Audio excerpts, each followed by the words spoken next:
유다의 아사왕 둘째 해에 여로보암의 아들 나답이 이스라엘 왕이 되어 2년 동안 이스라엘을 다스리니라. 그가 여호와 보시기에 악을 행하되 그의 아버지의 길로 행하며 그가 이스라엘에게 범하게 한 그 죄 중에 행한지라. 이에 이사갈 족속 아히야의 아들 바아사가 그를 모반하여 블레셋 사람에게 속한 기브돈에서 그를 죽였으니 이는 나답과 온 이스라엘이 기브돈을 에워싸고 있었음이더라.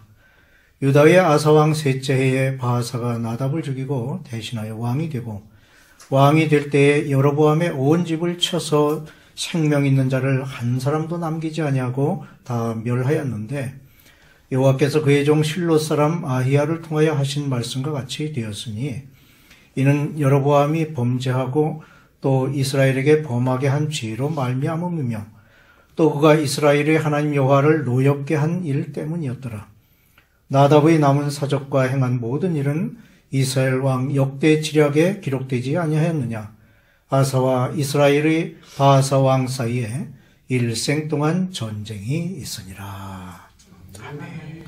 이스라엘은 솔로몬 왕 이후에 남북으로 갈라져 르호보암과 여로보암이 각각 남북 이스라엘의 왕으로 다스리게 되었습니다. 우리나라가 남북으로 갈라진 지 80년이 지난 지금까지 같은 민족이지만 전쟁과 군사적 대치가 이어지고 있는 것과 같이 이스라엘도 남북으로 갈라져서 끊임없이 전쟁이 이어졌습니다. 그 표현이 16절과 32절에 있습니다. 아사와 이스라엘의 왕 바아사 사이에 일생 동안 전쟁이 있으니라. 남유다의 왕은 르호보암에 이어 아비양 그리고 아사가 대를 이었고 북이스라엘은 여로보암 다음에 나답과 그리고 바아사가 왕위를 이어갔습니다.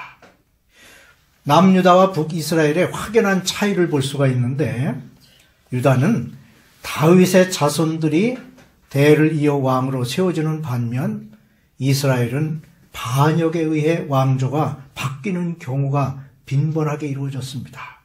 즉 북이스라엘의 역사는 약 250년 동안 이어졌는데 19명의 왕이 있었습니다. 그런데 왕조가 9번이나 바뀝니다. 열왕기상 15장에 등장하는 왕들은 남북 모두 합쳐 6명입니다. 르호보암, 아비야, 아사, 그리고 여로보암, 나답, 바아사가 그들입니다. 6명의 왕들 중 그래도 다윗을 따라 하나님을 섬기고자 했던 왕은 아사 왕 1명뿐이었습니다.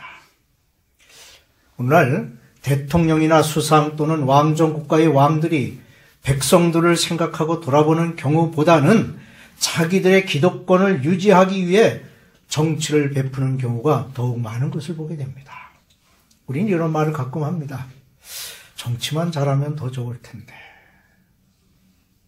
그것이 우리가 사는 세상의 현실입니다. 그러면 이제 아사와 이스라엘의 왕 바아사 사이에 일생 동안 전쟁이 있으니라는 말의 뜻을 살펴보면서 우리에게 주시는 교훈을 생각해 보겠습니다.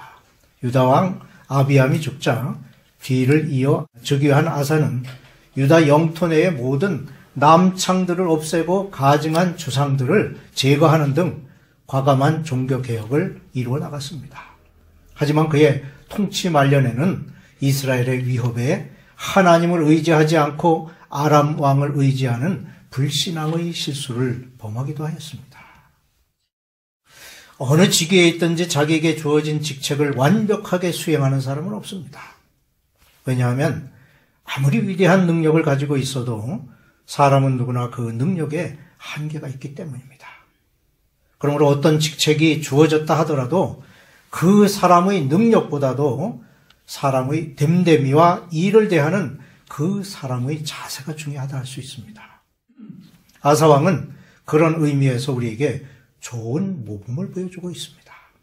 우선 아사는 정직한 마음을 가지고 있었습니다. 11절에 아사가 그 조상 다윗과 같이 여호와 보시기에 정직하게 행하여 라는 말씀은 그의 행동이 하나님께 인정받을 만큼 순수했음을 보여줍니다. 정직하게 행했다는 것은 첫째, 도덕적 순결함을 지니고 있음을 말합니다. 사람은 누구나 도덕적 순결을 지니지 않고는 어떤 일을 담대하게 행할 수 없습니다. 왜냐하면 국가의 통치자나 사회의 지도자 또는 종교적 지도자를 막론하고 모든 지도자의 권위는 그 지위나 권력에서 나오는 것이 아니라 지도자의 도덕적 순결성에서 나오는 것이기 때문입니다. 즉, 통치자나 지도자가 도덕적으로 흠결이 있다고 하면 백성들은 그를 진심으로 받아들이지 않기 때문입니다. 그러므로 통치자들이 진정으로 자신의 통치권을 인정받고자 한다면 먼저 자신의 도덕적 순결성을 유지해야 합니다. 그런 의미에서 아사의 행위가 하나님께 인정받았다는 것은 우리에게 좋은 본보기가 되는 것입니다. 둘째, 아사는 순수한 동기에서 행동하였습니다. 아사의 행위가 하나님 앞에서 인정받았다는 사실에서 우리는 그의 행위가 매우 순수했음을 알 수 있습니다. 통치자는 항상 사심이 없는 순수한 동기에서 이 일을 추진해 나가야 합니다. 통치자의 사심 없는 순수함은 그의 정치적 생명을 오래 이어갈 수 있게 할 뿐만 아니라 존경받는 통치자가 될 수 있는 것입니다. 아사는 41년간 왕의 자리에서 장수하는 선정을 베푼 왕이었습니다. 다음으로 아사 왕은 개혁의 의지가 있었고 이를 실천하였습니다.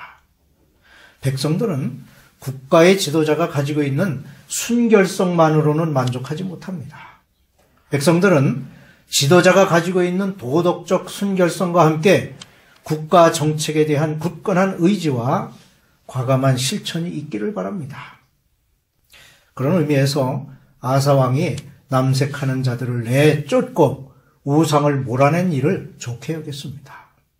심지어 우상 숭배를 조장하는 모친인 태후를 폐위시킨 것은 아주 훌륭한 개혁의 의지와 실천을 보인 것이라 할 수 있습니다. 아사 왕의 이와 같은 개혁의 실천은 하나님 앞에서의 온전한 신앙을 보여준 것이었습니다. 하나님은 단지 인간의 행위만을 보고 그 사람을 평가하지 않습니다. 왜냐하면 인간이 하나님 앞에 불완전하고 연약하기 때문입니다. 아사 왕 역시 과감하게 개혁의 의지를 가지고 실천해 나갔지만 산당은 없애지 않았습니다. 14절에 다만 산당은 없애지 아니하니라고 했습니다. 그럼에도 불구하고 이어지는 말씀에 그러나 아사의 마음이 일평생 여호와 앞에 온전하였으며 라고 기록한 것은 그가 하나님으로부터 인정받았음을 보여주고 있는 것입니다. 그렇습니다. 하나님은 인간의 겉모습으로 보여진 행위만을 보시는 것이 아니라 마음 중심을 보시는 하나님이십니다. 그러므로 우리는 선한 결과가 우리 앞에 나타나지 않더라도 언제나 선한 마음을 지녀야 하는 것입니다.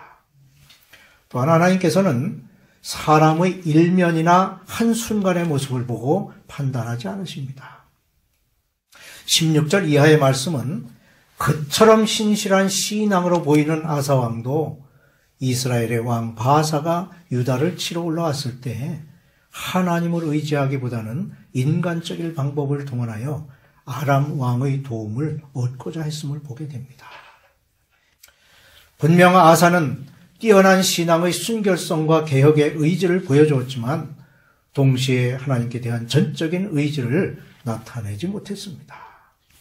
그런 그의 신앙적 실수에도 불구하고 성경은 우리에게 그는 일평생 여호와 앞에 온전했다고 증언하고 있습니다.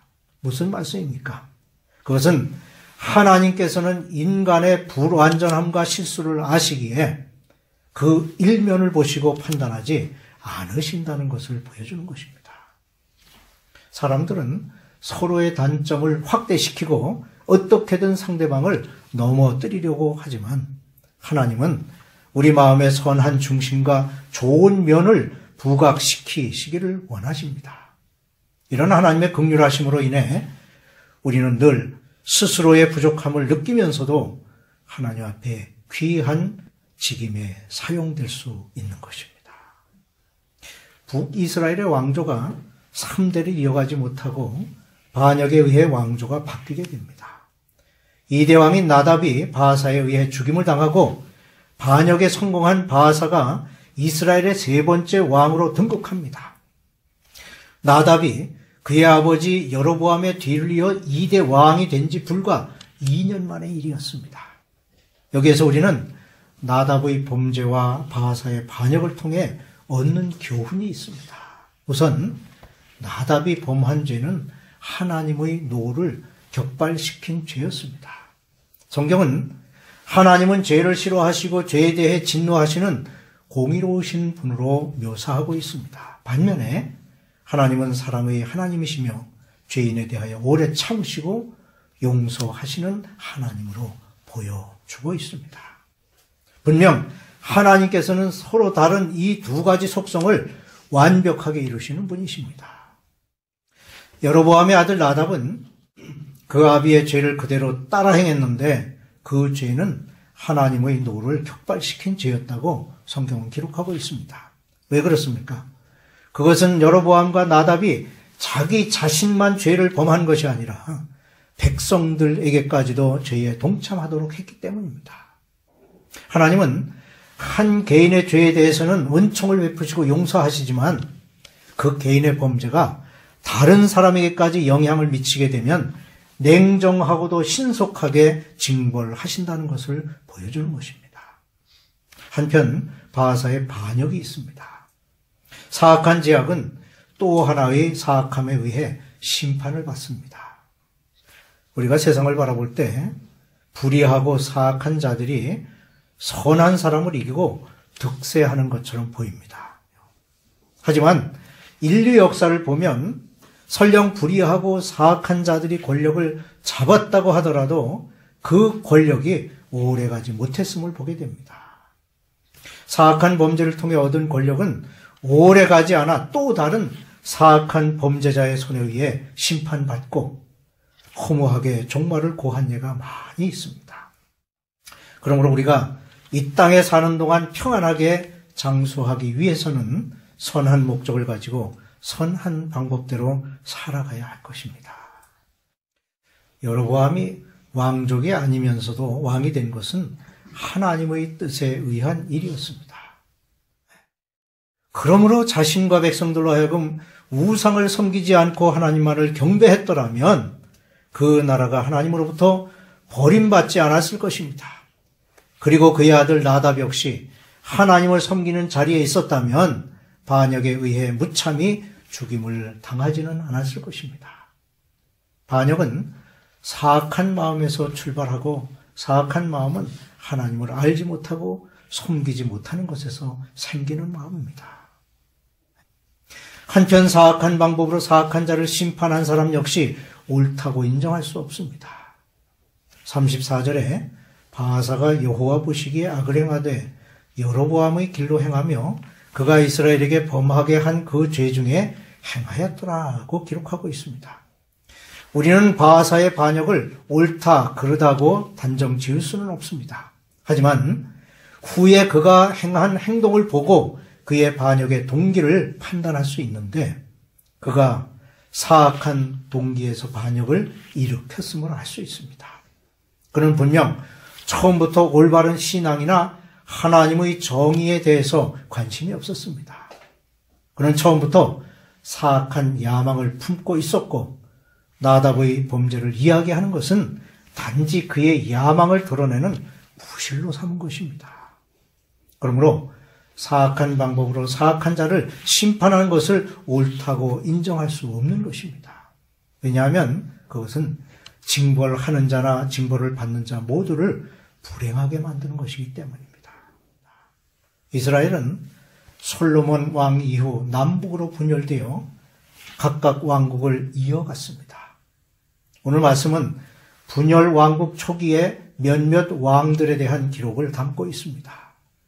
대부분의 통치자들이 사악한 통치를 펼쳤지만 아사와 같이 개혁의 의지를 가지고 이를 실천한 왕이 있었습니다. 무엇보다 아사 왕은 하나님께 대한 신앙심에 기반하여 나라를 이끌었습니다. 그러나 그 역시 산당은 제거하지 못하는 한계를 드러냈고 하나님을 의지하기보다는 아람 군대의 도움을 요청하기도 하였습니다. 이 이야기에서 보듯이 인간은 어쩔 수 없이 육신의 한계를 가지고 살아갑니다. 그런 인간의 연약함을 아시는 하나님은 인내하시며 용납하심으로 그의 마음이 일평생 온전하도록 인도하시는 분이십니다. 우리 또한 육신의 한계 속에서 살아가지만 영적, 신앙적 개혁을 끊임없이 추구한다면 하나님께 인정받고 그분의 인도하심을 받는 삶이 될 것입니다.